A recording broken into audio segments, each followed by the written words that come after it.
महिमा बरन ना साकों, तू ठाकुर ऊच भगवाना। तुमरी महिमा बरन ना साकों, तू ठाकुर ऊच भगवाना।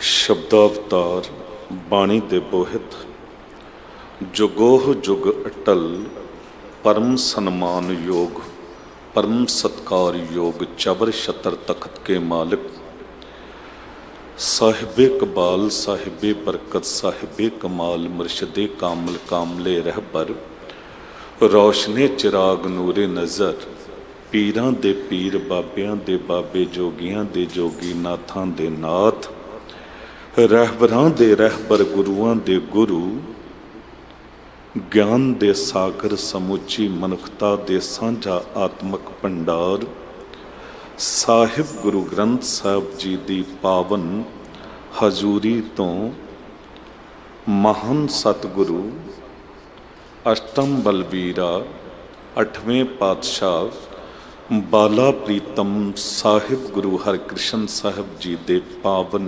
पवित्र इतिहासक स्थान गुरुद्वारा बंगला साहिब तो गुरु की कथा सुन रही सन्मान योग साध संगत जीओ, गुरु की बख्शी फतेह बुलाओ।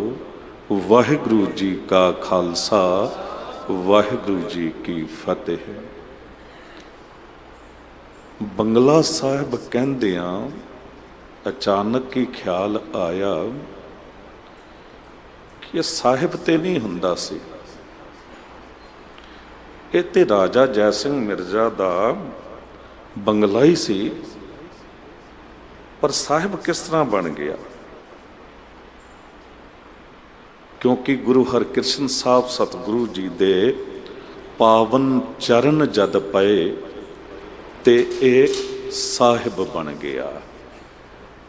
जिथे भी गुरु दी बख्शिश होई, चरण पए, वो स्थान, वो जगह उस दे नाल साहिबी जुड़ गई। सोच रहे हैं जे सतगुरु रोड़ी ते बैठे ते गुरुद्वारा रोड़ी साहिब हो गया, जे बेरी थले बैठे गुरुद्वारा बेरी साहिब हो गया, जे गुरु दे साहिबजादे कोतवाली रहे ते गुरुद्वारा कोतवाली साहिब हो गया। जो भी चीज़ गुरु नूं भेटा हुंदी है वो साहिब हो जाती है।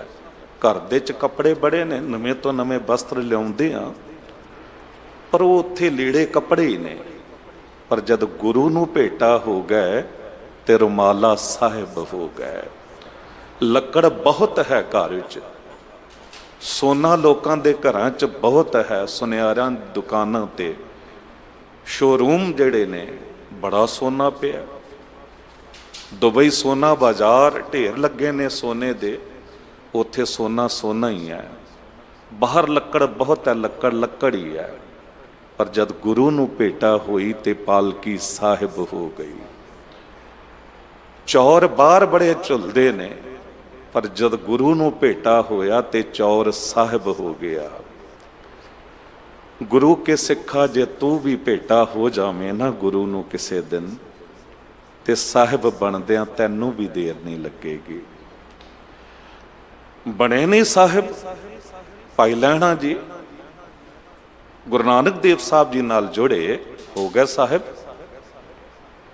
गुरु अमरदास साहब सतगुरु 60-62 साल तक नहीं सन कुछ भी, पर भेटा हो गए गुरु अंगद देव साहब जी नूं, समर्पित हो गए ते गुरु अमरदास साहिब बन गए। तुहानू भी साहिबी दित्ती है जद पढ़दियां जहां जहां खालसा जी साहिब, तहां तहां रचिया रियायत। साहिब क्या है? बशर्ते भेटा हो जावे। जो भी वस्तु भेटा हो गई गुरु नूं, वो साहिब हो गई। ਪਰ ਸਾਹਿਬ ਕੌਣ ਹੋਵੇਗਾ ਜਿਹਦੇ ਅੰਦਰ ਸਾਹਿਬ ਬਣਨ ਦੀ ਇੱਛਾ ਨਹੀਂ ਹੈ, ਜੋ ਆਪਾ ਗਵਾ ਲਏਗਾ, ਜੋ ਮਿੱਟੀ ਹੋ ਜਾਵੇਗਾ, ਜੋ ਧੂੜ ਹੋ ਜਾਵੇਗਾ, ਜੋ ਧੂੜ ਵੀ ਨਹੀਂ ਰਹੇਗਾ, ਪਾਣੀ ਤੋਂ ਵੀ ਅੱਗੇ ਲੰਘ ਜਾਵੇਗਾ। ਬਾਬਾ ਕਬੀਰ ਸਾਹਿਬ ਜੀ ਵਾਂਗ, ਕਬੀਰ ਪਾਣੀ ਹੁਆ ਤਾਂ ਕਿਆ ਪਿਆ। ਜੇ ਕਿਤੇ ਮਿੱਟੀ ਹੋਈ ਤਾਂ ਵੀ ਕੀ ਹੋਇਆ। ਹਰ ਜਨ ਐਸਾ ਚਾਹੀਏ ਜੈਸਾ ਹਰ ਹੀ ਹੋਏ। ਇਤਨਾ ਕੁ ਆਪਣੇ ਆਪ ਨੂੰ ਅੰਦਰੋਂ ਖਤਮ ਕਰ ਲੈ ਕਿ ਸਾਰੀ ਮੈਂ ਮੇਰੀ ਮਿਟ ਜਾਵੇ, ਤੇ ਫਿਰ ਕਬੀਰ ਵੀ ਸਾਹਿਬ ਹੋ ਗਏ। ਸਾਹਿਬ ਉਹੀ ਹੋਵੇਗਾ ਜੋ ਕਹੇਗਾ ਸਾਹਿਬ ਮੇਰਾ ਏਕੋ ਹੈ, ਏਕੋ ਹੈ ਭਾਈ, ਏਕੋ ਹੈ। ਘਟਨਾ ਕਹਿ ਕੇ ਸ਼ਬਦ ਵੱਲ ਤੁਰੀਏ, ਮੈਨੂੰ ਗੱਲ ਚੇਤੇ ਆਈ ਕਿ ਇੱਕ ਮਹਾਨ ਬ੍ਰਹਮ ਗਿਆਨੀ ਪੁਰਖ ਹੋਏ ਨੇ ਬਾਬਾ ਬੁੱਧੂ ਜੀ, ਬ੍ਰਹਮ ਗਿਆਨੀ ਬੁੱਧੂ ਜੀ। ਮਹਾਰਾਜਾ ਰਣਜੀਤ ਸਿੰਘ ਨੇ ਜਦ ਸੁਣਿਆ ਉਹਨਾਂ ਬਾਰੇ ਤੇ ਅੰਦਰ ਇੱਕ ਸ਼ਰਧਾ ਜਾਗੀ, ਸਤਕਾਰ ਜਾਗਿਆ, ਤੇ ਸੋਨੇ ਦੀ ਮੋਹਰਾਂ ਦਾ ਥਾਲ ਭਰ ਕੇ ਲੈ ਲਿਆ ਤੇ ਸਿਪਾਹੀਆਂ ਨੂੰ ਕਿਹਾ ਵੀ ਚਲੋ ਚੱਲ ਕੇ ਦਰਸ਼ਨ ਕਰਕੇ ਆਵਾਂਗੇ। ਜਦੋਂ ਉੱਥੇ ਪੁੱਜੇ ਨੇ ਉਸ ਸਥਾਨ ਤੇ ਜਿੱਥੇ ਬ੍ਰਹਮ ਗਿਆਨੀ ਬਾਬਾ ਬੁੱਧੂ ਜੀ ਸੇਵਾ ਕਰਦੇ ਸਨ, ਜਦ ਪੁੱਜੇ ਸਿਪਾਹੀ ਅੱਗੇ ਵਧੇ ਤੇ ਵੇਖਿਆ ਕਿ ਇੱਕ ਬਜ਼ੁਰਗ ਬਾਬਾ ਹੈ ਜੋ ਜੂਠੇ ਭਾਂਡੇ ਮਾਂਜ ਰਿਹਾ ਹੈ, ਉਹ ਸੇਵਾ ਨਿਭਾ ਰਿਹਾ ਹੈ। ਤੇ ਜਾ ਕੇ ਪੁੱਛਿਆ ਕਿ ਬਜ਼ੁਰਗੋ, ਮਹਾਰਾਜਾ ਰਣਜੀਤ ਸਿੰਘ ਬ੍ਰਹਮ ਗਿਆਨੀ ਬਾਬਾ ਬੁੱਧੂ ਸਾਹਿਬ ਨੂੰ ਮਿਲਣ ਆਏ ਨੇ, ਕਿੱਥੇ ਨੇ ਉਹ? ਤੇ ਸਾਹਮਣੇ ਤੋਂ ਬਜ਼ੁਰਗ ਨੇ ਪੁੱਛਿਆ ਬੁੱਧੂ ਨੂੰ ਮਿਲਣ ਆਏ ਨੇ ਕਿ ਸਾਹਿਬ ਨੂੰ ਮਿਲਣ ਆਏ ਨੇ? ਕਹਿੰਦੇ ਤੁਸੀਂ ਸ਼ਾਇਦ ਸਮਝੇ ਨਹੀਂ, ਮੈਂ ਕਹਿ ਰਿਹਾ ਬ੍ਰਹਮ ਗਿਆਨੀ ਬਾਬਾ ਬੁੱਧੂ ਸਾਹਿਬ ਨੂੰ ਮਿਲਣ ਆਏ ਨੇ। ਤੇ ਸਾਹਮਣੇ ਤੋਂ ਬਜ਼ੁਰਗ ਨੇ ਕਿਹਾ ਮੈਂ ਵੀ ਤੇ ਇਹੀ ਪੁੱਛ ਰਿਹਾ ਕਿ ਬੁੱਧੂ ਨੂੰ ਮਿਲਣਾ ਹੈ ਕਿ ਸਾਹਿਬ ਨੂੰ ਮਿਲਣਾ ਹੈ? ਮਹਾਰਾਜਾ ਰਣਜੀਤ ਸਿੰਘ ਆ ਗਏ ਇਤਨੇ ਨੂੰ ਨੇੜੇ, ਕਿਹਾ ਬਜ਼ੁਰਗੋ ਅਸੀਂ ਬੇਨਤੀ ਕਰ ਰਹੇ ਹਾਂ ਕਿ ਬ੍ਰਹਮ ਗਿਆਨੀ ਬਾਬਾ ਬੁੱਧੂ ਸਾਹਿਬ ਨੂੰ ਮਿਲਣਾ ਹੈ।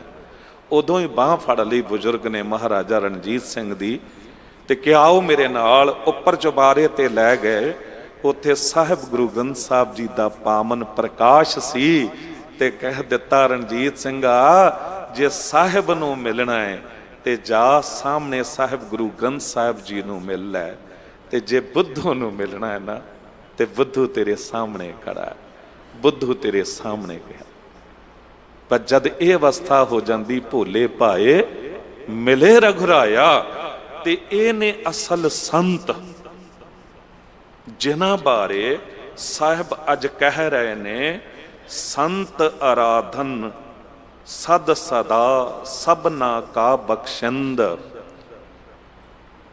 ਕਹਿੰਦੇ ਤੇ ਸਤਿਗੁਰੂ ਸਦੀਆਂ ਪਹਿਲਾਂ ਤੋਂ ਆਏ ਨੇ, ਪਰ ਅੱਜ ਜੋ ਇਹ ਬੰਦ ਪਦ ਸਾਨੂੰ ਵਿਚਾਰ ਕਰਨ ਲਈ ਮਿਲੇ ਨੇ, ਸਾਹਿਬ ਕਹਿੰਦੇ ਨੇ ਇਹੋ ਜਿਹੇ ਸੰਤ ਬ੍ਰਹਮ ਗਿਆਨੀ ਬਾਬਾ ਬੁੱਧੂ ਜੀ ਵਰਗੇ, ਬ੍ਰਹਮ ਗਿਆਨੀ ਬਾਬਾ ਬੁੱਢਾ ਸਾਹਿਬ ਵਰਗੇ, ਇਹਨਾਂ ਵਰਗਾ ਸੰਤ ਹੋਰ ਕੋਈ ਹੋ ਨਹੀਂ ਸਕਦਾ। ਗੁਰੂ ਵਰਗਾ ਸੰਤ ਕੋਈ ਹੋ ਨਹੀਂ ਸਕਦਾ। ਭਾਗ ਹੋਵਾ ਗੁਰ ਸੰਤ ਮਿਲਾਇਆ, ਪ੍ਰਭ ਅਬਨਾਸ਼ੀ ਘਰ ਮੈਂ ਪਾਇਆ। ਗੁਰੂ ਵਰਗਾ ਸੰਤ ਕੋ ਕਿਤੇ ਮਿਲ ਨਹੀਂ ਸਕਦਾ। ਪਰ ਪਤਾ ਕਿਉਂ? ਸਾਨੂੰ ਗੁਰੂ ਰਾਹੀਂ ਵੀ ਪਰਮਾਤਮਾ ਵਾਹਿਗੁਰੂ ਪਤਾ ਕਿਉਂ ਨਹੀਂ ਮਿਲਦਾ? ਵੀ ਜਿਹੜਾ ਮਿਲ ਚੁੱਕਿਆ ਏ ਉਹ ਤੇ ਮਿਲਾ ਸਕਦਾ ਹੈ ਨਾ। ਸਤਪੁਰਖ ਜਿਨ ਜਾਣਿਆ ਸਤਿਗੁਰ ਤਿਸਕਾ ਨਾਉ, ਤਿਸਕਾ ਸੰਗ ਸਿੱਖ ਉਧਰੈ, ਨਾਨਕ ਹਰ ਗੁਣ ਗਾਉ। ਜੋ ਮਿਲ ਚੁੱਕਿਆ ਉਹ ਮਿਲਾ ਸਕਦਾ ਹੈ। ਫਿਰ ਸਾਡਾ ਮਿਲਾਪ ਕਿਉਂ ਨਹੀਂ ਹੋ ਰਿਹਾ? ਸਾਡੇ 'ਚ ਕੋਈ ਨਾ ਕੋਈ ਤੇ ਘਾਟ ਹੋਵੇਗੀ, ਕਮੀ ਹੋਵੇਗੀ। ਸਾਡੇ 'ਚ ਪਤਾ ਕੀ ਹੈ? ਸਾਡੇ 'ਚ ਹੈ ਸ਼ੱਕ, ਤੇ ਸ਼ੱਕ ਬਹੁਤ ਵੱਡਾ ਜ਼ਹਿਰ ਹੈ। ਇਹ ਜਿੱਥੇ ਵੀ ਪੈ ਜਾਵੇ ਨਾ, ਇਹ ਮਾਰਨਾ ਆਰੰਭ ਕਰ ਦਿੰਦਾ ਹੈ। ਇਹ ਜੀਵਨ ਮਾਰਦਾ ਹੈ। ਇੱਕਦਮ ਨਾ ਮਾਰੇ, ਧੀਰੇ ਧੀਰੇ ਮਾਰੇਗਾ, ਨੁਕਸਾਨ ਕਰੇਗਾ। ਸ਼ੱਕ ਹੋ ਗਿਆ ਸੀ ਨਾ, ਹੁਣੇ ਬੰਗਲਾ ਸਾਹਿਬ ਦੀ ਗੱਲ ਚੱਲ ਰਹੀ ਸੀ, ਬੰਗਲਾ ਸਾਹਿਬ ਹੀ ਬੈਠੇ ਆ ਤੇ ਫਿਰ ਗੱਲ ਚੇਤੇ ਆ ਗਈ। ਸ਼ੱਕ ਕਰ ਨਹੀਂ ਲਿਆ ਸੀ ਰਾਜਾ ਜੈ ਸਿੰਘ ਮਿਰਜ਼ਾ ਦੀ ਰਾਣੀ ਨੇ, ਤੇ ਪਰਖ ਵੀ ਕਰ ਲਈ ਵੀ ਇੱਕ 5.5 ਸਾਲ ਦਾ ਬੱਚਾ ਹੋਵੇ ਤੇ ਗੁਰਗੱਦੀ ਉਦੋਂ ਉਹਨੂੰ ਮਿਲੀ ਹੋਵੇ ਤੇ ਉਹ ਗੁਰੂ ਕਿਸ ਤਰ੍ਹਾਂ ਹੋ ਸਕਦਾ ਹੈ। ਤੇ ਲੋਕਾਂ ਨੇ ਵੀ ਸ਼ੱਕ ਪਾਇਆ ਸੀ ਤੇ ਪਰਖ ਕਰਨੀ ਚਾਹੀ। ਇੱਕ ਪਾਖੰਡ ਰਚਿਆ ਕਿ ਗੋਲੀਆਂ ਦਾਸੀਆਂ ਦੇ ਵਿੱਚ ਆਪ ਬੈਠ ਗਈ, ਆਪ ਦਾਸੀਆਂ ਦੇ ਵਸਤਰ ਪਾ ਲਏ, ਕਈਆਂ ਨੂੰ ਦਾਸੀ ਦੇ ਪਵਾਏ, ਕਈਆਂ ਨੂੰ ਰਾਣੀ ਮਹਾਰਾਣੀ ਦੇ ਵਸਤਰ ਪਵਾ ਦਿੱਤੇ, ਤੇ ਉਹਨਾਂ ਗੋਲੀਆਂ ਦਾਸੀਆਂ ਦੇ ਚਾਪ ਵੀ ਬੈਠ ਗਈ। ਤੇ ਅੰਦਰ ਇਹ ਗੱਲ ਸੀ ਕਿ ਜੇ ਗੁਰੂ ਹਰਕ੍ਰਿਸ਼ਨ ਸਾਹਿਬ ਪੂਰਨ ਗੁਰੂ ਹੋਣਗੇ, ਗੁਰੂ ਨਾਨਕ ਰੂਪ ਹੋਣਗੇ, ਤੇ ਮੈਨੂੰ ਪਛਾਣ ਲੈਣਗੇ ਤੇ ਆ ਕੇ ਕਹਿਣਗੇ ਕਿ ਇਹ ਹੈ ਰਾਣੀ। ਹੁਣ ਪਰਖ ਕਿਉਂ ਕੀਤੀ? ਪਰਖ ਕੌਣ ਕਰਦਾ ਹੈ? ਜਿਹਨੂੰ ਸ਼ੱਕ ਹੋਵੇ। ਜਾਸੂਸੀ ਕੌਣ ਕਰਦਾ ਹੈ? ਜਿਹਨੂੰ ਸ਼ੱਕ ਹੋਵੇ। ਤੇ ਸ਼ੱਕ ਘਰਾਂ ਨੂੰ ਤਬਾਹ ਕਰ ਦਿੰਦਾ ਹੈ। ਜੇ ਪਤੀ ਪਤਨੀ ਦੇ ਚ ਸ਼ੱਕ ਪੈ ਜਾਵੇ ਤੇ ਜ਼ਿੰਦਗੀ ਨਰਕ ਬਣ ਜਾਂਦੀ। ਪਿਓ ਪੁੱਤਰ ਦੇ ਚ ਸ਼ੱਕ ਪੈ ਜਾਵੇ ਤੇ ਘਰ ਤਬਾਹ ਹੋ ਜਾਂਦਾ ਹੈ। ਭਰਾਵਾਂ ਭਰਾਵਾਂ ਦੇ ਚ ਸ਼ੱਕ ਆ ਜਾਵੇ ਤੇ ਇੱਕ ਦੂਜੇ ਦੇ ਵੈਰੀ ਹੋ ਜਾਂਦੇ ਨੇ। ਤੇ ਜੇ ਗੁਰੂ ਤੇ ਸ਼ੱਕ ਹੋ ਜਾਵੇ ਨਾ ਤੇ ਫਿਰ ਵਾਹਿਗੁਰੂ ਨਾਲ ਮਿਲਣਾ ਤੇ ਦੂਰ, ਗੁਰੂ ਨਾਲ ਵੀ ਮਿਲਾਪ ਨਹੀਂ ਹੁੰਦਾ, ਭਾਵੇਂ ਗੋਦ 'ਚ ਕਿਉਂ ਨਾ ਬੈਠੇ ਹੋਈਏ, ਕਿਉਂਕਿ ਅੰਦਰ ਸ਼ੱਕ ਹੈ ਗੁਰੂ ਪੂਰਾ ਹੈ ਕਿ ਨਹੀਂ। ਤੇ ਰਾਣੀ ਨੇ ਵੀ ਸ਼ੱਕ ਕਰ ਲਿਆ, ਪਰ ਇਸ ਨੂੰ ਕੀ ਪਤਾ ਕਿ ਦੀਵਾ ਛੋਟਾ ਵੱਡਾ ਹੋ ਸਕਦਾ, ਪਰ ਜੋਤ ਕਦੀ ਵੀ ਛੋਟੀ ਵੱਡੀ ਨਹੀਂ ਹੁੰਦੀ। ਤੁਸੀਂ ਵੇਖਦੇ ਹੋ ਨਾ, ਇੱਕ ਦੀਵੇ ਦਾ ਸਾਈਜ਼ ਬਹੁਤ ਛੋਟਾ ਹੋ ਸਕਦਾ ਹੈ। ਦੀਵਾਲੀ ਤੇ ਦੀਵੇ ਬਾਲੇ ਜਾਂਦੇ ਨੇ ਅਕਸਰ। ਪਹਿਲਾਂ ਤਾਂ ਲਾਈਟ ਨਹੀਂ ਸੀ ਹੁੰਦੀ, ਹਰ ਘਰ ਦੇ ਵਿੱਚ ਦੀਵੇ ਬਾਲੇ ਜਾਂਦੇ ਸਨ, ਤੇ ਦੀਵੇ 10 ਮੁਖੀ 12 ਮੁਖੀ ਵੀ ਹੁੰਦੇ ਸੀ। ਵੀ ਇਹੋ ਜਿਹੀ ਬਣਤਰ ਜਿਹਦੇ ਚ 12 ਦੀਵੇ ਇਉਂ ਬਣੇ ਹੋਣ। ਕੋਈ ਵੱਡਾ ਦੀਵਾ ਵੀ ਬਣਾ ਦਿੱਤਾ ਜਾਂਦਾ ਸੀ,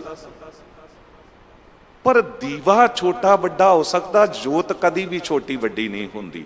ਛੋਟੇ ਦੀਵੇ ਦੇ ਵਿੱਚ ਜੋ ਜੋਤ ਹੈ ਨਾ, ਉਹਦੇ ਨਾਲ ਤੁਸੀਂ ਜਿਤਨੀ ਮਰਜ਼ੀ ਰੋਸ਼ਨੀ ਚਾਹੋ, ਪ੍ਰਕਾਸ਼ ਅੱਗੇ ਤੋਂ ਅੱਗੇ ਕਰ ਸਕਦੇ ਹੋ।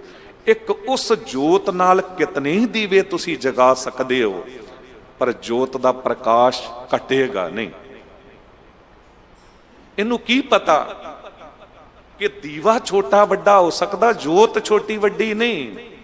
ਉਮਰ ਛੋਟੀ ਵੱਡੀ ਹੋ ਸਕਦੀ ਹੈ, ਸਰੀਰ ਛੋਟਾ ਵੱਡਾ ਹੋ ਸਕਦਾ ਹੈ, ਪਰ ਗੁਰੂ ਨਾਨਕ ਜੋਤ ਕਦੀ ਵੀ ਛੋਟੀ ਨਹੀਂ। ਤੇ ਗੁਰੂ ਹਰਕ੍ਰਿਸ਼ਨ ਸਾਹਿਬ ਸਤਿਗੁਰੂ ਜੀ ਦੀ ਪਰਖ ਕਰ ਲਈ, ਕਿਉਂਕਿ ਸ਼ੱਕ ਸੀ ਨਾ। ਤੇ ਸਤਿਗੁਰੂ ਜੀ ਨੇ ਇਹ ਭੁਲੇਖਾ ਕੱਢਣਾ ਚਾਹਿਆ ਤੇ ਕਹਿ ਦਿੱਤਾ, ਇਹ ਵੀ ਨਹੀਂ ਰਾਣੀ, ਇਹ ਵੀ ਨਹੀਂ ਰਾਣੀ, ਇਹ ਵੀ ਨਹੀਂ ਰਾਣੀ। ਜਿੱਥੇ ਰਾਣੀ ਬੈਠੀ ਸੀ ਤੇ ਕਹਿ ਦਿੱਤਾ ਇਹ ਹੈ ਰਾਣੀ। ਜਦ ਕਿਹਾ ਨਾ ਇਹ ਹੈ ਰਾਣੀ, ਤੇ ਦੋਨੋਂ ਹੀ ਰਾਜਾ ਤੇ ਰਾਣੀ ਚਰਨਾਂ ਉੱਤੇ ਡਿੱਗੇ। ਤੇ ਸਾਹਿਬ ਨੇ ਕਹਿ ਦਿੱਤਾ ਕਿ ਗੁਰੂ ਦੀ ਪਰਖ ਕਰਨ ਤੁਰੇ ਹੋ। ਗੁਰੂ ਤੇ ਪਰਖ 'ਚ ਪੂਰਾ ਉਤਰ ਜਾਵੇਗਾ, ਪਰ ਗੁਰੂ ਨੇ ਜੇ ਤੁਹਾਡੀ ਪਰਖ ਕਰ ਲਈ ਫਿਰ ਕੀ ਹੋਵੇਗਾ। ਬਸ ਗੱਲ ਇੱਥੇ ਹੀ ਮੁੱਕਦੀ ਹੈ। ਗੁਰੂ ਨੂੰ ਹੱਕ ਹੈ ਸਾਡੀ ਪਰਖ ਕਰੇ, ਸਾਨੂੰ ਕੋਈ ਹੱਕ ਨਹੀਂ ਕਿ ਗੁਰੂ ਦੀ ਪਰਖ ਕਰ ਸਕੀਏ। ਸਾਡੀ ਸਮਝ ਗੁਰੂ ਦੇ ਸਾਹਮਣੇ ਇੱਕ ਕਣਕਾ ਮਾਤਰ ਵੀ ਨਹੀਂ ਹੈ। ਗੁਰੂ ਚਾਹਵੇ ਤੇ ਛੱਜੂ ਝੀਰ ਵਰਗੇ ਨੂੰ ਏਡਾ ਵੱਡਾ ਵਿਦਵਾਨ ਬਣਾ ਦੇਵੇ ਕਿ ਉਹ ਗੀਤਾ ਦੇ ਅਰਥ ਕਰਕੇ ਸੁਣਾ ਦੇਵੇ। ਗੁਰੂ ਚਾਹਵੇ ਤੇ ਪਿੰਗਲ ਪਰਬਤ ਪਾਰ ਪਰੇ ਖਲ ਚਤੁਰ ਬਕੀਤਾ, ਅੰਧਲੇ ਤਿਰਭਣ ਸੂਝਿਆ ਗੁਰ ਭੇਟ ਪੁਨੀਤਾ। ਤੇ ਗੁਰੂ ਦੀ ਬਰਾਬਰੀ ਅਸੀਂ ਕਿਸ ਤਰ੍ਹਾਂ ਕਰ ਸਕਦੇ ਹਾਂ? ਤੇ ਜੇ ਬਰਾਬਰੀ ਨਹੀਂ ਕਰ ਸਕਦੇ ਤੇ ਸ਼ੱਕ ਕਾਹਦਾ? ਪਰ ਲੋਕ ਕਰਦੇ ਨੇ ਸ਼ੱਕ। ਅਰਦਾਸ ਉੱਤੇ ਸ਼ੱਕ ਹੁੰਦਾ ਹੈ।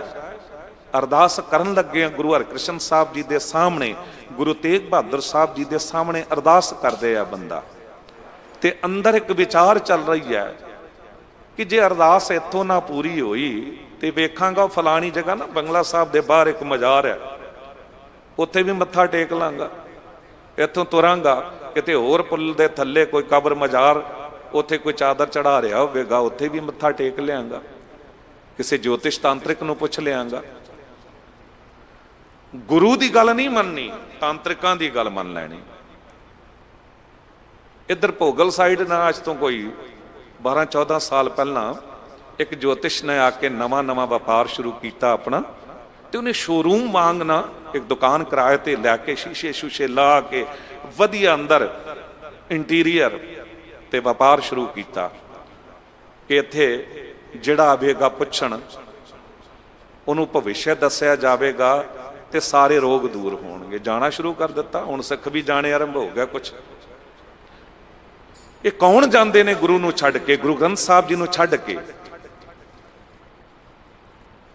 ਉਹ ਜਾਂਦੇ ਨੇ ਜਿਨ੍ਹਾਂ ਨੂੰ ਸ਼ੱਕ ਹੁੰਦਾ ਗੁਰੂ ਉੱਤੇ। ਤੇ ਇੱਕ ਭੈਣ ਦਾਸ ਨੂੰ ਆ ਕੇ ਕਹਿਣ ਲੱਗੀ ਕਿ ਗਿਆਨੀ ਜੀ ਮੈਂ ਨਾ ਰਾਤੀ 1:30 ਵਜੇ ਉੱਠ ਕੇ ਤੇ ਲਗਾਤਾਰ 1 ਮਹੀਨਾ ਜਾਪ ਸਾਹਿਬ ਦਾ ਪਾਠ ਕੀਤਾ ਤੇ ਮੈਂ ਜੋ ਚਾਹੁੰਦੀ ਸਾਂ ਕਿ ਇਹ ਕੁਝ ਹੋ ਜਾਵੇ, ਮੇਰੀ ਇਹ ਇੱਛਾ ਪੂਰੀ ਹੋ ਜਾਵੇ, ਉਹ ਹੋ ਗਈ। ਤੇ ਇਹ ਮੈਨੂੰ ਦੱਸਿਆ ਜੋਤਿਸ਼ ਨੇ। ਉਹਦੇ ਕੋਲ ਮੈਂ ਪੁੱਛਣ ਗਈ, ਉਹਨੇ ਕਿਹਾ ਜੀ ਤੂੰ ਇਉਂ ਕਰ, ਰਾਤ ਦੇ 1:30 ਵਜੇ ਉੱਠ ਕੇ ਜਾਪ ਸਾਹਿਬ ਦਾ ਪਾਠ ਕਰਿਆ ਕਰ। ਮੈਂ ਕਿਹਾ ਭੈਣੇ ਇਹ ਤੇ ਸਿੱਖ ਰਹਿਤ ਮਰਿਆਦਾ ਸ਼ੁਰੂ ਤੋਂ ਕਹਿ ਰਹੀ ਹੈ, ਪਹਿਲਾਂ ਕਿਉਂ ਨਹੀਂ ਕੀਤਾ? ਹੁਣ ਜੋਤਿਸ਼ ਦੇ ਕਹਿਣ ਤੇ ਪਾਠ ਕਰ ਲਿਆ। ਉਹਦੀ ਤੇ ਚਲਾਕੀ ਹੈ। ਜੇ ਹਿੰਦੂ ਵੀਰ ਕੋਈ ਜਾਵੇਗਾ ਉਹਨੂੰ ਦੱਸਣਗੇ ਕੋਈ ਭਾਗਵਤ ਗੀਤਾ ਵਿੱਚੋਂ ਇਹ ਕੁਝ ਪੜ੍ਹ ਲਓ, ਕੋਈ ਮੁਸਲਮਾਨ ਜਾਵੇਗਾ ਕੁਰਾਨ ਦੀ ਫਲਾਣੀ ਆਇਤਾਂ ਪੜ੍ਹ ਲੈ, ਕਿਉਂਕਿ ਉਹ ਤੁਹਾਡੇ ਉੱਤੇ ਪ੍ਰਭਾਵ ਇਹ ਪਾਵੇਗਾ ਕਿ ਮੈਂ ਤੁਹਾਨੂੰ ਤੁਹਾਡੇ ਧਰਮ ਤੋਂ ਨਹੀਂ ਤੋੜ ਰਿਹਾ, ਗੁਰੂ ਤੋਂ ਨਹੀਂ ਤੋੜ ਰਿਹਾ, ਨਾਲ ਹੀ ਮੈਂ ਤੇਰਾ ਦੁੱਖ ਵੀ ਦੂਰ ਕਰ ਰਿਹਾ। ਹੁਣ ਇਹੀ ਤਾਂ ਕਾਰਨ ਹੈ ਕਿ ਅਸੀਂ ਦਰਿਆ ਸਮੁੰਦਰ ਗੁਰੂ ਗ੍ਰੰਥ ਸਾਹਿਬ ਜੀ ਨੂੰ ਛੱਡ ਕੇ ਉਹਨਾਂ ਛੱਪੜਾਂ ਨਾਲ ਜੁੜਦੇ ਹਾਂ ਜੋ ਵਰਤਦੇ ਵੀ ਗੁਰਬਾਣੀ ਨੂੰ ਨੇ, ਤੇ ਫਿਰ ਗੱਲਾਂ ਨਾਮ ਦੇਣ ਦੀ ਕਰਦੇ ਨੇ। ਕਿਉਂ ਨਾ ਸਾਡਾ ਇੱਥੇ ਯਕੀਨ ਪੱਕਾ ਹੋਵੇ ਜੋ ਸਤਿਗੁਰੂ ਕਹਿ ਰਹੇ ਨੇ, ਸੰਤ ਆਰਾਧਨ ਸਦ ਸਦਾ ਸਭਨਾ ਕਾ ਬਖਸ਼ੰਦ। ਗੁਰੂ ਸੰਤ ਨੂੰ ਆਰਾਧੋ, ਗੁਰੂ ਦੇ ਰਾਹੀਂ ਵਾਹਿਗੁਰੂ ਜੀ ਨੂੰ ਆਰਾਧੋ, ਤੇ ਕਹਿੰਦੇ ਉਹ ਸਦਾ ਹੀ ਬਖਸ਼ੰਦ ਹੈ, ਉਹ ਬਖਸ਼ ਲੈਣ ਵਾਲਾ ਹੈ। ਜੇ ਤੂੰ ਭੁੱਲਿਆ ਸੀ ਤੇ ਅੱਜ ਵੀ ਆ ਜਾ, ਗੁਰੂ ਤੈਨੂੰ ਰਾਹ ਵਿਖਾਣ ਨੂੰ ਤਿਆਰ ਹੈ। ਪਿਛਲੇ ਔਗਣ ਬਖਸ਼ ਲੈ, ਰੱਬ ਆਗੈ ਮਾਰਗ ਪਾਵੈ। ਸਾਹਿਬ ਕਹਿ ਰਹੇ ਨੇ, ਜੀਓ ਪਿੰਡ ਜਿਨ ਸਾਜਿਆ ਕਰ ਕਿਰਪਾ ਦਿੱਤਿਨ ਜਿੰਦ। ਤੈਨੂੰ ਪਤਾ ਹੀ ਨਹੀਂ, ਗੁਰੂ ਤੈਨੂੰ ਸਮਝਾਵੇਗਾ। ਜਿਸ ਮਾਲਕ ਵਾਹਿਗੁਰੂ ਜੀ ਨੇ ਤੈਨੂੰ ਜੀਓ ਜਿੰਦ ਦਿੱਤੀ, ਪਿੰਡ ਸ਼ਰੀਰ ਦਿੱਤਾ, ਜਿਨ ਸਾਜਿਆ, ਜਿਨੇ ਬਣਾਇਆ ਜਿੰਦ ਨੂੰ ਤੇ ਸ਼ਰੀਰ ਨੂੰ, ਕਰ ਕਿਰਪਾ ਦਿੱਤਨ ਜਿੰਦ। ਇਹ ਸਾਰਾ ਸ਼ਰੀਰ ਬਣਾ ਕੇ ਕਿਰਪਾ ਕਰਕੇ ਅੰਦਰ ਤੇਰੀ ਜਿੰਦ ਆਤਮਾ ਨੂੰ ਟਿਕਾ ਦਿੱਤਾ। ਤੇ ਸਾਹਿਬ ਕਹਿੰਦੇ ਗੁਰ ਸ਼ਬਦੀ ਆਰਾਧੀਐ ਜਪੀਏ ਨਿਰਮਲ ਮੰਤ। ਗੁਰੂ ਦੇ ਦਿੱਤੇ ਸ਼ਬਦ ਦੇ ਅਨੁਸਾਰ ਮਾਲਕ ਵਾਹਿਗੁਰੂ ਜੀ ਦੀ ਆਰਾਧਨਾ ਕਰ, ਉਹਨੂੰ ਜਪ। ਇਹ ਹੈ ਸਭ ਤੋਂ ਨਿਰਮਲ ਮੰਤਰ। ਮੰਤਰ ਦੁਨੀਆ ਦੇ ਵਿੱਚ ਬੜੇ ਮਿਲਦੇ ਨੇ। ਕਹਿੰਦੇ ਨਾ ਪਹਿਲਾਂ ਤਾਂ ਇਲਾਜ ਵੀ ਮੰਤਰਾਂ ਰਾਹੀਂ ਹੁੰਦੇ ਸਨ। ਗਰੁੜ ਮੰਤਰ, ਸੱਪ ਲਈ ਕੋਈ ਡੰਗ ਮਾਰ ਦਵੇ ਵੱਖਰਾ ਮੰਤਰ, ਬਿੱਛੂ ਡਸ ਜਾਵੇ ਵੱਖਰਾ ਮੰਤਰ। ਜਿਹੜਾ ਸੱਪ ਤੇ ਡੰਗਣ ਤੇ ਕਹਿੰਦੇ ਮੰਤਰ ਅਸਰ ਕਰੇ, ਇਲਾਜ ਕਰੇ, ਉਹ ਬਿੱਛੂ ਦੇ ਡਸਣ ਤੇ ਨਹੀਂ। ਢਿੱਡ ਪੀੜ ਹੈ ਤੇ ਮੰਤਰ ਨਾਲ ਇਲਾਜ, ਸਭ ਭੁਲੇਖੇ। ਪਰ ਸਾਹਿਬ ਕਹਿੰਦੇ ਇਹ ਮੰਤਰ ਹਨ ਹੀ ਨਹੀਂ, ਮੰਨ ਲਓ ਹਨ ਵੀ, ਤੇ ਇੱਕ ਤੇ ਅਸਰ ਕਰ ਰਿਹਾ ਦੂਜੇ ਤੇ ਨਹੀਂ। ਆ ਮੈਂ ਤੈਨੂੰ ਇੱਕ ਸੱਚਾ ਮੰਤਰ ਦਿੰਦਾ ਹਾਂ, जो तेरे हर एक दुख नूं कट्टेगा, हर गल ते असर जेदा होवेगा, वो मंत्र है मूल मंत्र। तू मूल मंत्र का पाठ कर लिया कर। एक बेनती करते हैं, जद भी तुसी कुछ करना आरंभ करते हो ते करते चले जाते हो ते वो तुहाडी आदत बन जाती है, ते जो तुसी करना छड्ड दिंदे हो वो करना भुल जाते हो। बंदे का सुभाव है। जे तुसी बाणी पढ़नी आरंभ करो ते पढ़ते चले जाओ तो वो तुहाडी आदत बन जाएगी, तुसी बाणी तो बिना रह नहीं सकोगे। तुसी गुरुद्वारा बंगला साहब सीसगंज साहब आउणा आरंभ कर दिता, ये चलिया चालीसा ये वो, इन्हां गल्लां नूं गुरमत नहीं मनदी भी 40 दिन बंगला साहब दरबार साहब दा। मैं ऐसे ऐसे वीर वेखे जिन्हां ने कहा जी 40 दिनां दी इकट्ठी टिकटां बाई एयर करा लईआं, सवेर दी अर्ली मॉर्निंग दी फ्लाइट लई ते दर्शन कीते ते उत्थों फिर 11 बजे दी फ्लाइट लई ते वापस दफ्तर भी पुज गया 12 बजे अपने काम ते 40 दिन लगातार जी 40।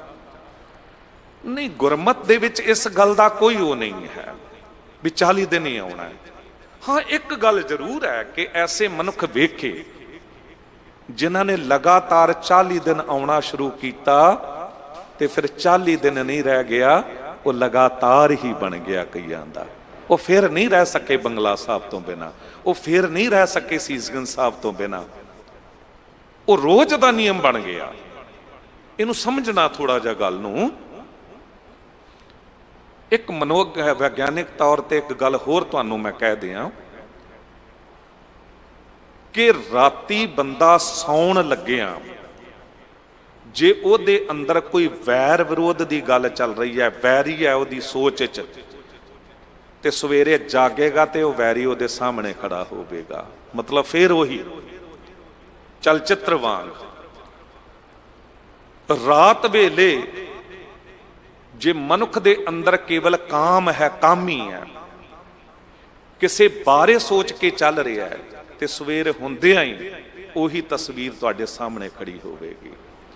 जे रात नूं तुसी शक करदियां सुत्ते हो, तुहाडे अंदर शक है, शक उही सोचदे, ते सवेरे उठदियां तुहाडे अंदर शक दा भूत पहला राखश दानव बन के खड़ा होवेगा। पर जे किते तुसी राती धन गुरु तेग बहादुर साहब, धन गुरु तेग बहादुर साहब कहंदियां सुनदे हो, राती तुसी धन गुरु हरकृष्ण साहब, धन गुरु हरकृष्ण साहब कहंदियां सुनदे हो, जागदियां ही चेते रखना तुहाडे सामने गुरु हरकृष्ण साहब होणगे, तुहाडे चेते च गुरु तेग बहादुर साहब होणगे। इतिहासक घटना राय बुलार, ते राय बुलार दे चेहरे उत्ते नूर, अखां च एक बंदगी दा सुरूर वेख के एक दो नेड़े दे मित्रां ने कह दिता, राय बुलार तैनूं ते असीं बचपन तो वेखदे आए हां ते जवानी च भी वेख्या, पहलां ते तेरी ये हालत हुंदी नहीं सी, अक्सर तेरा चेहरा बदलिया ही हुंदा सी, कदी फिकरां च, कदी चलो खुशी च है, फिर चिंता च, कदी चेहरा काला पीला होया रहिंदा सी।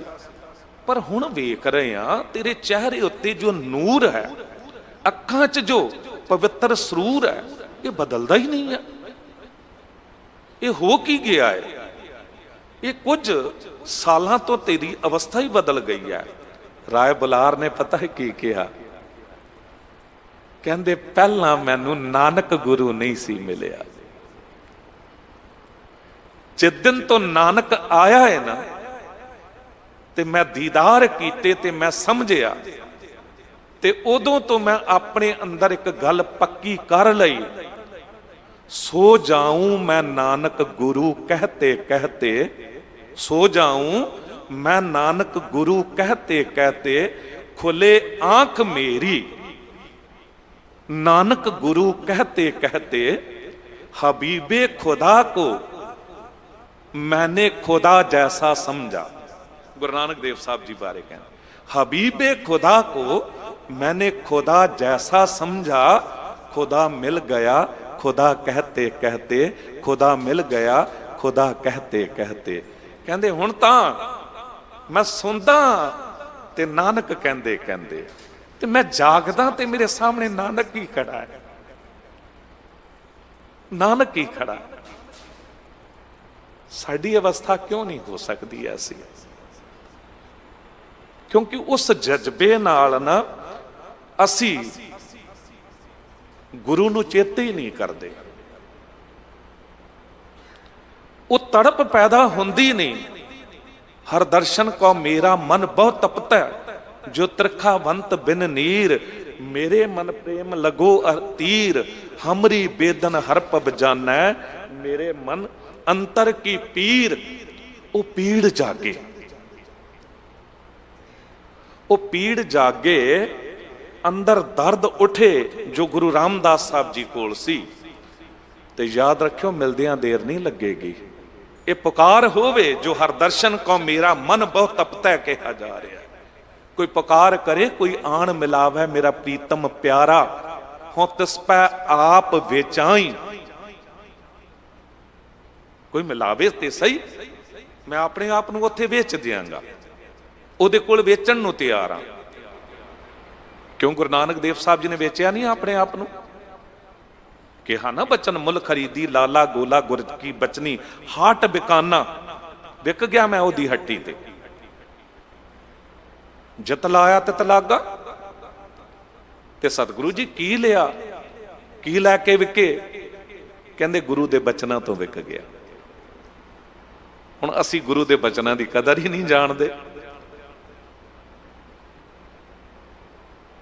उस दिन भी सीसगंज साहब बैठिया एक बहुत चंगे गुरसिख वीर ने,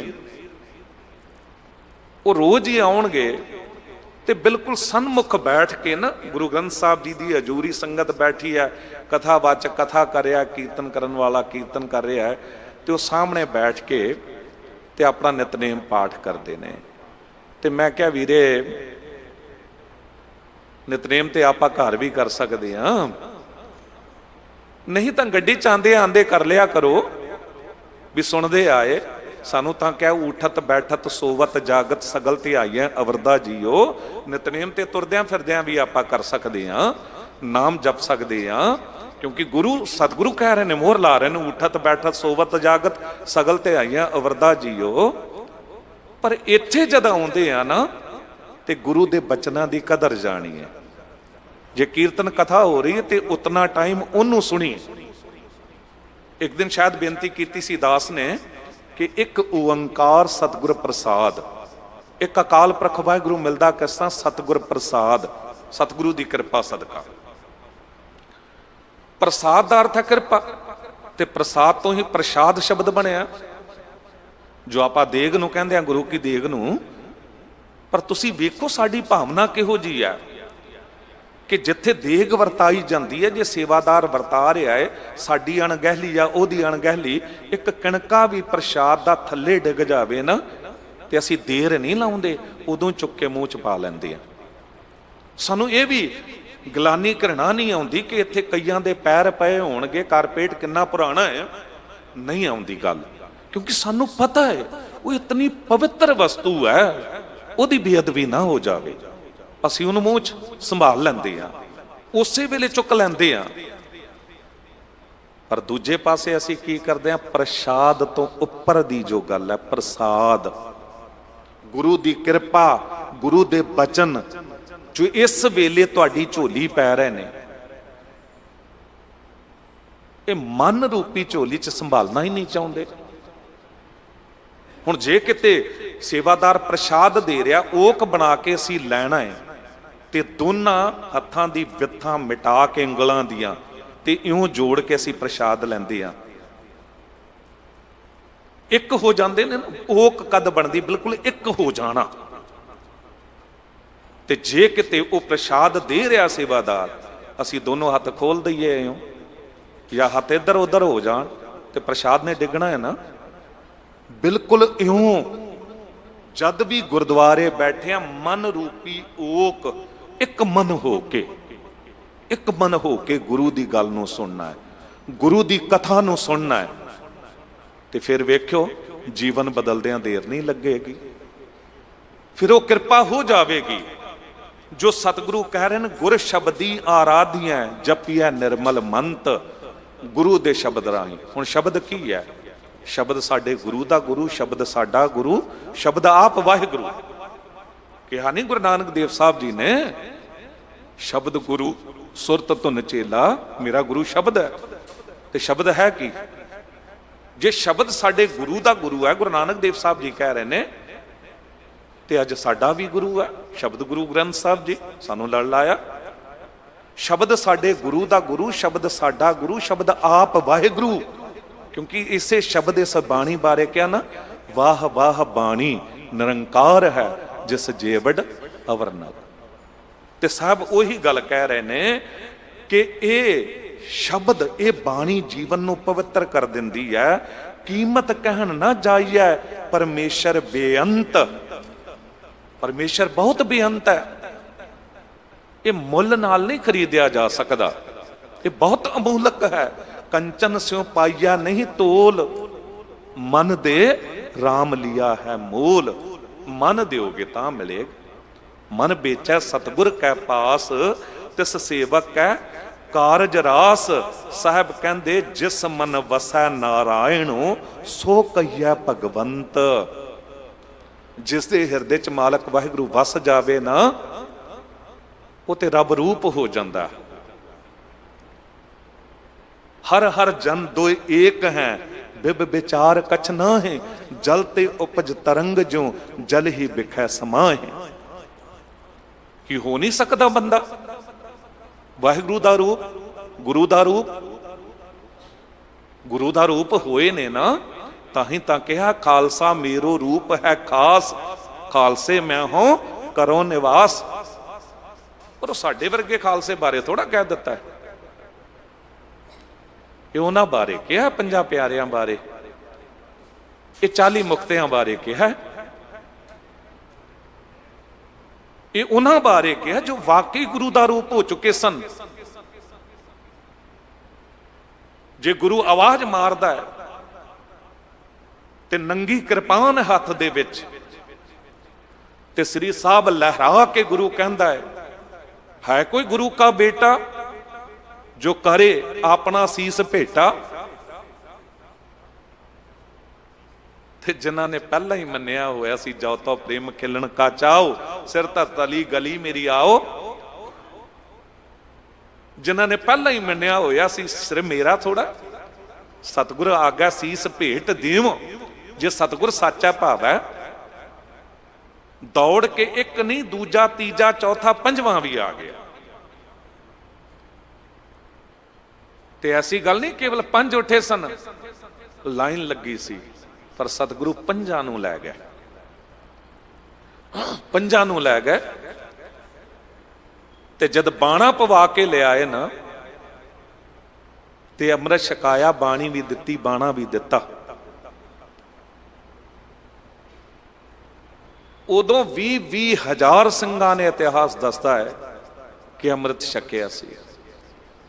कहते सतगुरु गुरु गोबिंद सिंह साहब जी की सेवा च एक मदारी आ गया, इतिहासक घटना। तो मदारियां ना उज्जैन दे उत्ते राज भी किया मदारी ने।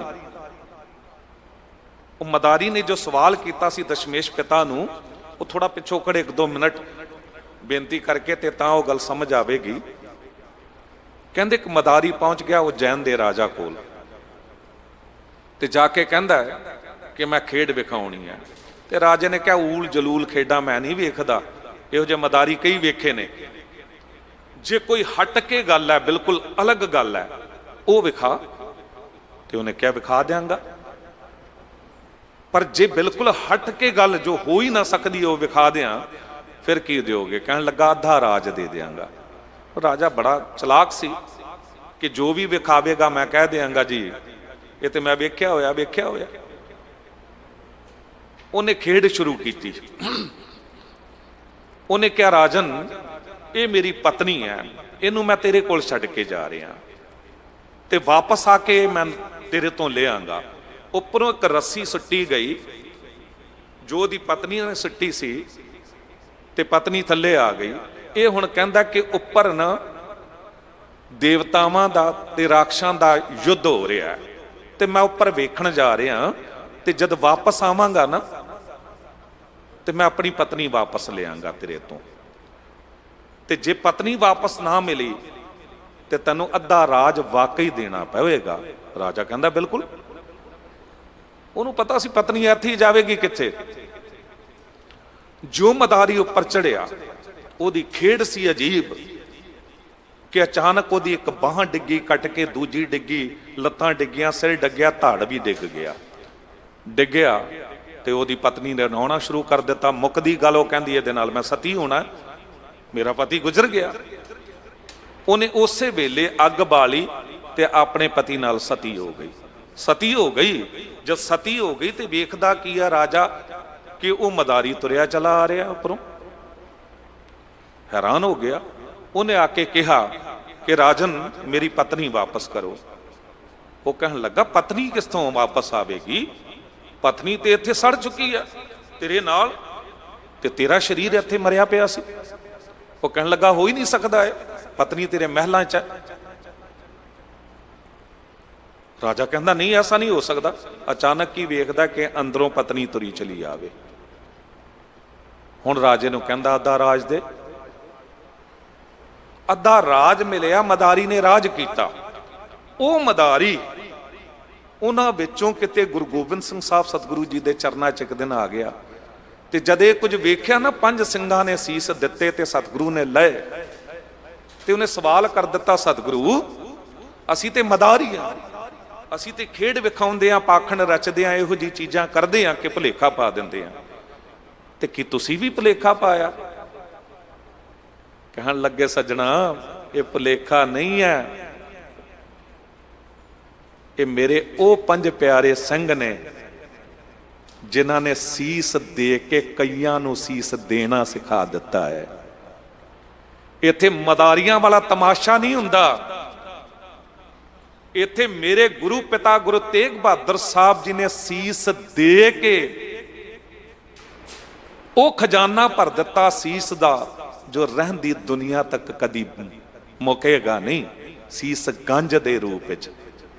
ते तू जो कह रहा है कि राज करन लई तमाशा असी कीता सी, इत्थे गुरु राज करन लई तमाशे नहीं करदा हुंदा, दुनिया नूं गुरु राज दिंदा हुंदा है।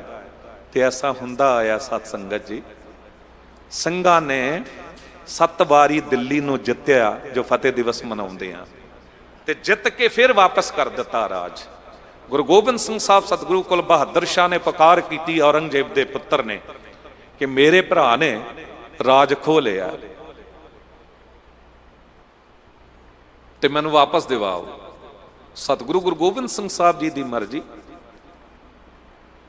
साहिब ने आके जंग की खालसा फौज लैके ते तारा आजम नूं जित्तिया। ते जे राज जित ही लिया सी ते बहादुर शाह ने की बिगाड़ लेना सी? फिर ते हिंदुस्तान उत्ते साहिब गुरु गोबिंद सिंह साहब जी का राज होना सी। पर खालसे नूं मैं बेनती करना चाहांगा, खालसा दिलां उत्ते राज करदा है। खालसे नूं राज दिवाउणा होवे, गुरु मालक वाहिगुरू जद मर्जी दिवा सकदा है, पर खालसा कदी भी राज दी लालच नहीं रखदा हुंदा। नहीं ते गुरु गोबिंद सिंह साहब राज क्यों वापस कर दे? ये राज ही है ते खालसे दा। जे कैनेडा दे विच डिफेंस मिनिस्टर तो लैके MP MLA कि नहीं राज कर रहे ने, ते ओह जा राज करना होवे ते खालसा हर गल तो परफेक्ट है। दुनिया दे हर देश चो राज कर रहा है। उत्थे दे लोग, उत्थे दे अंग्रेज गोरे एक एक सिख कोल उहदे कंमकार विच 500-500 ਹਜ਼ਾਰਾਂ ਦੀ ਤਾਦਾਦ ਵਿੱਚ ਉਹ ਲੋਕ ਨੌਕਰੀਆਂ ਕਰਦੇ ਨੇ। ਚੜ੍ਹਦੀ ਕਲਾ ਦਿੱਤੀ ਹੈ ਸਿੱਖ ਨੂੰ, ਖਾਲਸੇ ਨੂੰ। ਪਰ ਹੋਵੇ ਕੋਲ ਇਹ ਗੱਲ, ਨਾਨਕ ਨਾਮ ਚੜ੍ਹਦੀ ਕਲਾ, ਤੇਰੇ ਭਾਣੇ ਸਰਬੱਤ ਦਾ ਭਲਾ। ਅਸੀਂ ਤੇ ਸਰਬੱਤ ਦਾ ਭਲਾ ਮੰਗਦੇ ਹਾਂ, ਪਰ ਇੱਥੇ ਵੇਖਣ ਨੂੰ ਮਿਲਦਾ ਹੈ ਕਿ ਕਈਆਂ ਵਿੱਚ ਤਾਂ ਸਕੇ ਭਰਾ ਦਾ ਵੀ ਭਲਾ ਮੰਗਣ ਦੀ ਨੀਅਤ ਨਹੀਂ ਹੁੰਦੀ, ਉਹਦਾ ਵੀ ਸਭ ਕੁਝ ਖੋਹ ਲਓ। ਇਹ ਅੱਜ ਤੋਂ ਥੋੜਾ ਉਦੋਂ ਤੋਂ ਹੁੰਦਾ ਆ। ਤੇ ਜਿੱਥੇ ਖੋਣ ਦੀ ਹੀ ਬਿਰਤੀ ਹੋਵੇ ਉੱਥੇ ਫਿਰ ਰਹਿੰਦਾ ਕੁਝ ਨਹੀਂ ਹੈ। ਦਾਸ ਜੋ ਅਰਜ਼ ਕਰ ਰਿਹਾ ਸੀ ਕਿ ਸਤਿਗੁਰੂ ਜੋ ਕਹਿ ਰਹੇ ਨੇ, ਪਰ ਅਸੀਂ ਤੇ ਬਾਣੀ ਨੂੰ ਵੀ ਬੋਝ ਸਮਝ ਲਿਆ। ਸਾਨੂੰ ਨਿਤਨੇਮ ਵੀ ਬੋਝ ਲੱਗਦਾ ਹੈ। ਉਹਨਾਂ ਪੰਜਾਂ ਪਿਆਰਿਆਂ ਨੇ ਤੇ ਸੀਸ ਦੇ ਕੇ ਬਾਣਾ ਤੇ ਬਾਣੀ ਲਈ, ਤੇ ਜਿਹਨੂੰ ਬਾਣਾ ਵੀ ਭਾਰ ਲੱਗਣ ਲੱਗ ਜਾਵੇ, ਜਿਹਨੂੰ ਬਾਣੀ ਵੀ ਭਾਰ ਲੱਗਣ ਲੱਗ ਜਾਵੇ, ਦੱਸੋ ਉਹ ਗੁਰੂ ਦਾ ਰੂਪ ਕਿਸ ਤਰ੍ਹਾਂ ਹੋਵੇਗਾ। ਇੱਥੇ ਕਿਹਾ ਜਾ ਰਿਹਾ ਏ, ਜਿਸ ਮਨ ਵਸੈ ਨਾਰਾਇਣੋ ਸੋ ਕਹੀਐ ਭਗਵੰਤ। ਜਿਸ ਦੇ ਅੰਦਰ ਮਾਲਕ ਵਾਹਿਗੁਰੂ ਵਸ ਗਿਆ, ਉਹ ਆਪ ਵੀ ਭਗਵੰਤ ਹੋ ਗਿਆ, ਉਹ ਆਪ ਵੀ ਵਾਹਿਗੁਰੂ ਹੋ ਗਿਆ। ਗੁਰ ਕਿਰਪਾ ਜੈ ਨਰ ਕਉ ਕੀਨੀ ਤਿਹ ਜੁਗਤ ਪਛਾਨੀ, ਨਾਨਕ ਲੀਨ ਭਇਓ ਗੋਬਿੰਦ ਸਿਉ ਜੋ ਪਾਨੀ। ਸੰਗ ਪਾਨੀ, ਜਿਨ੍ਹਾਂ ਨੇ ਭਾਰ ਨਹੀਂ ਸਮਝਿਆ ਉਹ ਰੱਬ ਰੂਪ ਹੋ ਗਏ। ਜਿਸ ਖਾਲਸੇ ਨੇ ਬਾਣੀ ਤੇ ਬਾਣੇ ਨੂੰ ਬੋਝ ਨਹੀਂ ਸਮਝਿਆ, ਉਹ ਗੁਰੂ ਗੋਬਿੰਦ ਸਿੰਘ ਸਾਹਿਬ ਸਤਿਗੁਰੂ ਜੀ ਦਾ ਰੂਪ ਹੋ ਗਏ। ਗੁਰੂ ਨੇ ਕਹਿ ਦਿੱਤਾ ਖਾਲਸਾ ਮੇਰਾ ਰੂਪ ਹੈ ਖਾਸ। ਘਟਨਾ ਚੇਤੇ ਆਈ, ਇੱਕ ਸਾਧੂ ਨਾ ਪਹਾੜ ਉੱਤੇ ਤੁਰਿਆ ਚਲਾ ਜਾ ਰਿਹਾ ਸੀ।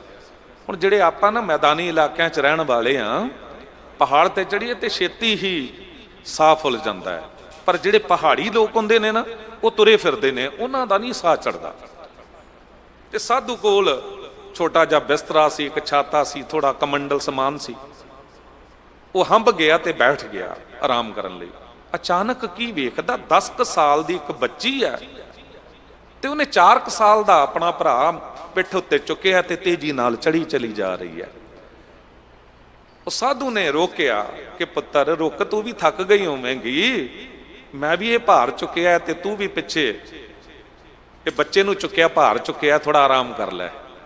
ਉਹਨੇ ਹੱਸਦਿਆਂ ਕਿਹਾ ਕਿ ਬਾਬਾ ਜੀ ਤੁਸੀਂ ਭਾਰ ਚੁੱਕਿਆ ਕਿਉਂਕਿ ਤੁਹਾਨੂੰ ਇਹ ਭਾਰ ਲੱਗ ਰਿਹਾ ਹੈ, ਪਰ ਮੇਰਾ ਇਹ ਭਾਰ ਨਹੀਂ, ਭਰਾ ਹੈ।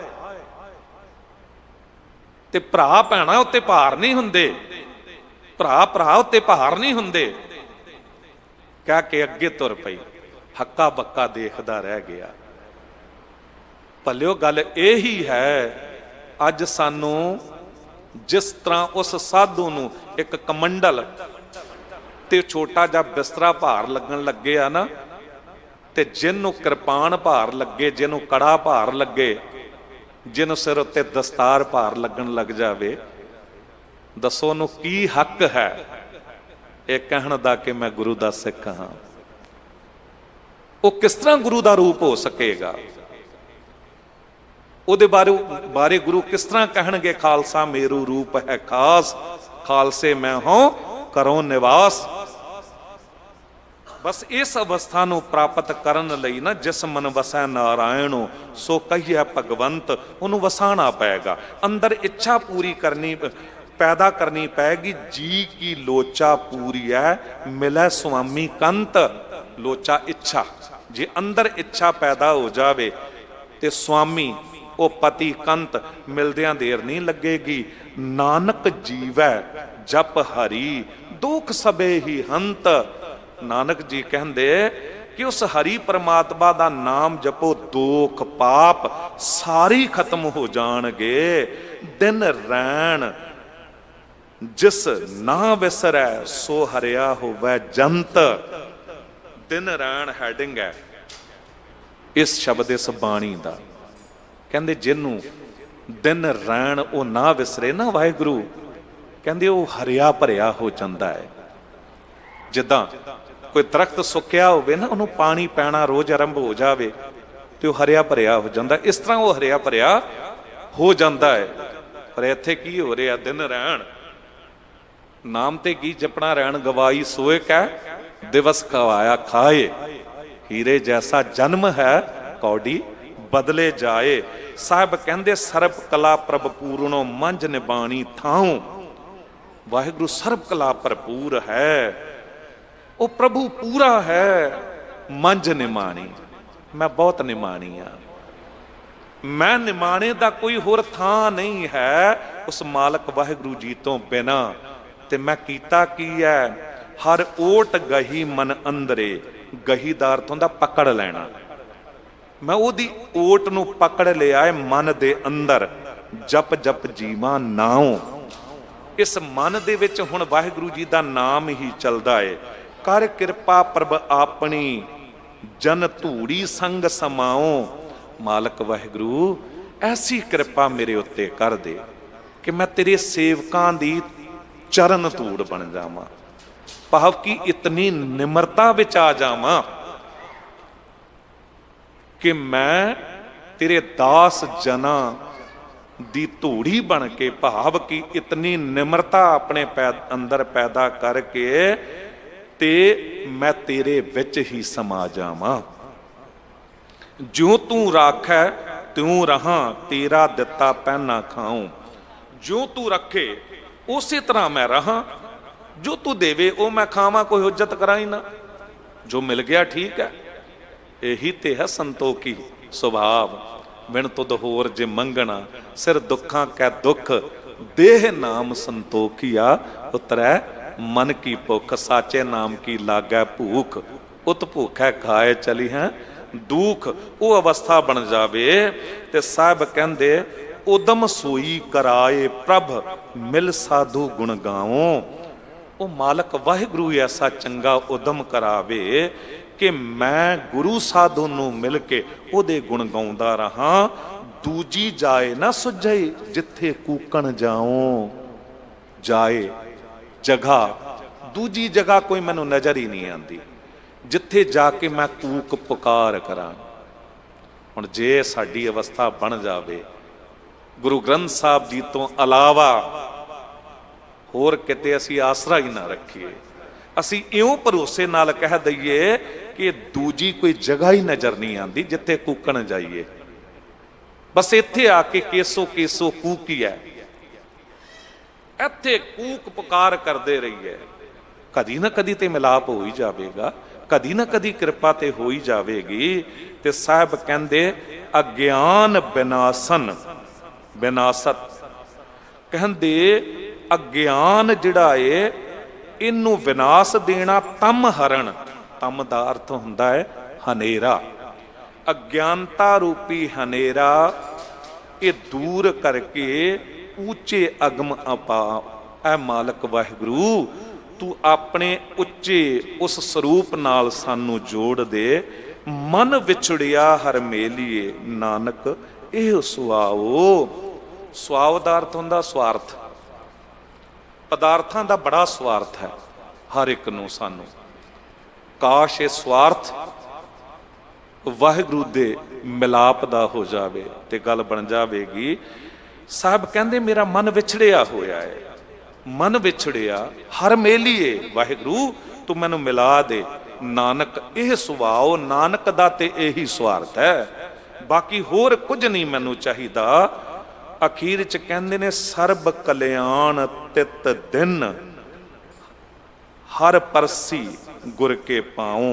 कहंदे सदा ही कल्याण होवेगी जे किते गुरु दे चरण परसदे रहिए। मिलाप हो जाएगा। पर अवस्था ये होवे कि मिलाप किस तरह हुंदा है। एक पिता एकस के हम बारिक तू मेरा गुरहाई। सुन मीता जियो हमारा बल बल जासी हर दर्शन देह दिखाई। असी इकू गुरु दे गुर भाई हाँ, सिख हाँ। एक मिल चुकिया वाहिगुरु नूं, दूजा मिलना चाहुंदा है। अज गल नूं समझ लेना कि मिलाप किस तरह हो सकता है। अखीरली गल कहंदे मैं जिंद तक अर्पण कर दियांगा, पर सामने वाला बोलिया नहीं ते मिन्नतां वधिया ने। ऐ मेरे मित्र सुन मीता जियो हमारा बल बल जासी, हर दर्शन देहो दिखाई। मेरा मन सब कुछ मैं अर्पण कर दियांगा, मिला दे। हाले भी नहीं बोलिया। ते तरले वधे पाँव मलोवा मल मल धोवा, ये मन तैकू देसा। सुन मीता हों तेरी शरण आई आया, प्रभ मिलों देह उपदेशा। तेरे चरण मल मल के धोवांगा, पाँव मलोवा मल मल धोवा, ये मन तैकू देसा। जे मन रुकावट है ये भी मैं तैनू अर्पण कर दिंदा। सुन मीता मेरे मित्र सुन, मैं तेरी शरण विच आया, प्रभ मिलों देह उपदेशा। ते फिर उदों फिर मिलाप की गल दसी कि मान ना कीजै शरण परीजै, करै सो भला मनाइयै। सुन मीता जियो पिंड सब तन अर्पीजै, इउं दर्शन हर जियो पाइयै। बस मान नहीं करना किसी गल का, शरण विच आ जाना है। जो वाहिगुरू करे उन्होंने भला करके मनना है, कोई हुज्जत नहीं। ते मेरे मित्र इउं जे तू सब कुछ अर्पण कर दिता ना, अर्पण की करना, मर थोड़ा जाना है, आत्म हत्या थोड़ा कर लैनी है। ये मन ही लेना ना, मेरा कुछ भी नहीं, सब कुछ तेरा है। तो उदों ही अहंकार खत्म ते निरंकार प्रगट। रुकावट ते अहंकार ही है, हौमे ही है। सो साहिब कहते इउं मिलाप हो सकता है। इतनी क बेनतियां प्रवान करनियां, बेअंत होइयां भुल्लां बख्श लैना। दिओ असीस कथा करन दी जाच आ जावे। सांझे तौर ते सब लई अरदास है, श्री हर कृष्ण ध्याई है।